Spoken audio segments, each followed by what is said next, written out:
ఇప్పుడు ఈ గేట్లు వేసేయడం వల్ల ఫ్లో పక్కదారి పట్టించడానిక, ఎందుకంటే వాళ్ళేమి గేట్లు క్లోజ్ చేయలేదు, ఆ రెండు పార్టీలు ఏమి అలాగే ఉన్నాయి, బీజేపీ కానీ జనసేన కానీ.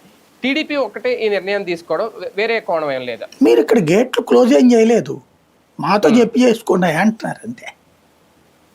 మాతో చెప్పి చేర్చుకోండి అన్నారు తప్పించి ఎవరిని చేర్చుకునే ప్రసక్తి లేదని చెప్పలేదు అక్కడ. అంటే పార్టీ అధినాయకత్వానికి కూడా తెలియట్లేదు ఇన్సిడెంట్ జరిగేదాకా. వచ్చారు పార్టీతో ఎవడు చెప్పట్లా, లోకల్ ఎమ్మెల్యే చేర్చేసుకుంటున్నాడు, లోకల్ నియోజకవర్గ ఇన్ఛార్జ్ చేర్చేసుకుంటున్నాడు.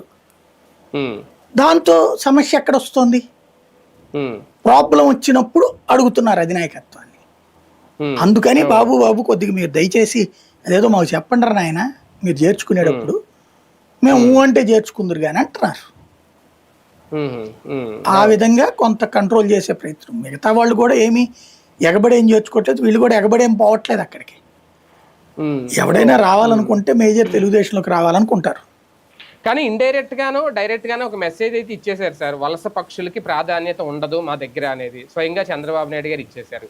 ఆ మెసేజ్ వైసీపీ నుంచి వెళ్ళాలనుకుంటున్నా ఇప్పుడు అవంత్ శ్రీనివాస్ లాంటి వాళ్ళు చాలా మందే ఉన్నారు, ఇంకా వెళ్లకుండా అటు ఇటు వెళ్ళాలా వద్దా, లేదంటే ఇంకా ఆల్మోస్ట్ మాట్లాడి పెట్టుకున్నారు, ఏదో వాళ్ళకి ఏదో డీల్స్ అవి అయితే వెళ్ళిపోతారు, లేదంటే ఒక హామీ కోసం వెయిట్ చేస్తున్నారని.